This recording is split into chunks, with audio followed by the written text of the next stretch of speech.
السلام علیکم ورحمۃ اللہ وبرکاتہ۔ نحمدہ ونصلی علی رسولہ الکریم۔ بسم اللہ الرحمن الرحیم۔ ایک بزرگ بیان کرتے ہیں کہ میں مکہ معظمہ میں تھا۔ وہ کہتے ہیں کہ اس وقت میرے پاس ایک یمنی حاجی تشریف لائے۔ حج کا زمانہ تھا اور حج کے لیے یمن کے لوگ آئے ہوئے تھے۔ ان حاجیوں میں سے ایک حاجی میرے پاس تشریف لائے۔ ان کے ساتھ میں ان کے کچھ ساتھی بھی تھے۔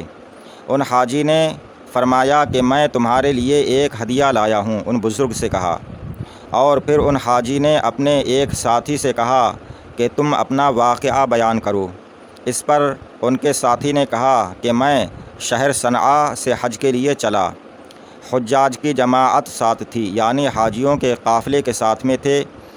اس وقت وہاں کے رہنے والے ایک شخص نے کہا کہ جب تم رسول اکرم صلی اللہ تعالیٰ علیہ وسلم کی زیارت کا شرف پاؤ، یعنی رسول اللہ صلی اللہ علیہ وسلم کے روضہ انور پر حاضری دو، تو ہمارا بھی صلاۃ و سلام بارگاہ مصطفیٰ صلی اللہ تعالیٰ علیہ وسلم اور خلفائے رسول اللہ حضرت ابوبکر صدیق اور عمر فاروق اعظم رضی اللہ تعالیٰ عنہما کے حضور پیش کرنا۔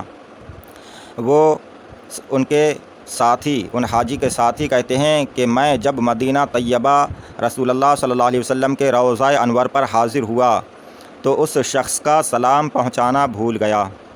وہاں سے واپس ہوئے۔ واپسی میں جب ہم ذوالحلیفہ پہنچے اور احرام باندھنے کا ارادہ کرنے لگے، اس وقت مجھے اس شخص کی امانت یاد آئی، یعنی وہ بات، وہ سلام پہنچانا یاد آیا، اور میں نے اس وقت اپنی سواری اپنے ایک ساتھی کے حوالے کی اور اپنے ساتھی سے کہا کہ تم اسے سنبھالو، میں مدینہ منورہ واپس جاتا ہوں اور پھر آتا ہوں۔ وہ حاجی کے ساتھی کہتے ہیں کہ میں مدینہ طیبہ واپس گیا اور رسول اکرم صلی اللہ تعالیٰ علیہ وسلم اور حضور صلی اللہ علیہ وسلم کے دونوں خلفاء رضی اللہ تعالیٰ عنہما کو اس شخص کا سلام پہنچایا۔ اس وقت تک بہت رات ہو چکی تھی۔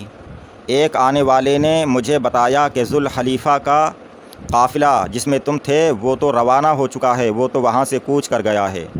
وہ حاجی کے ساتھی کہتے ہیں کہ میں پھر مسجد نبوی کی طرف لوٹا اور اس فکر میں پڑا کہ کسی دوسرے قافلہ کے ساتھ چلا جاؤں گا۔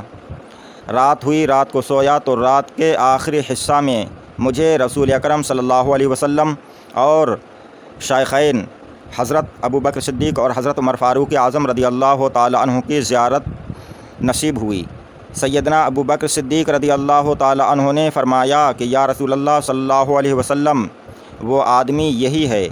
سرکار دو عالم صلی اللہ علیہ وسلم نے میری جانب توجہ دی اور ارشاد فرمایا کہ ابو الوفا۔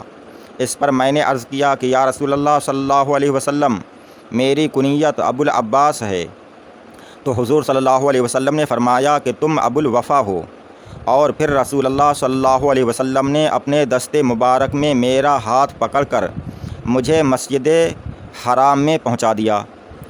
میں مکہ معظمہ میں 8 روز رہا۔ اس کے بعد میرے ساتھیوں کا قافلہ وہاں پہنچا۔ سبحان اللہ۔ اللہ تعالی ہم سب کو نیکوں کی صحبت نصیب فرمائے۔ آپ حضرات ہمارے چینل کو سبسکرائب کریں۔ السلام علیکم، خدا حافظ۔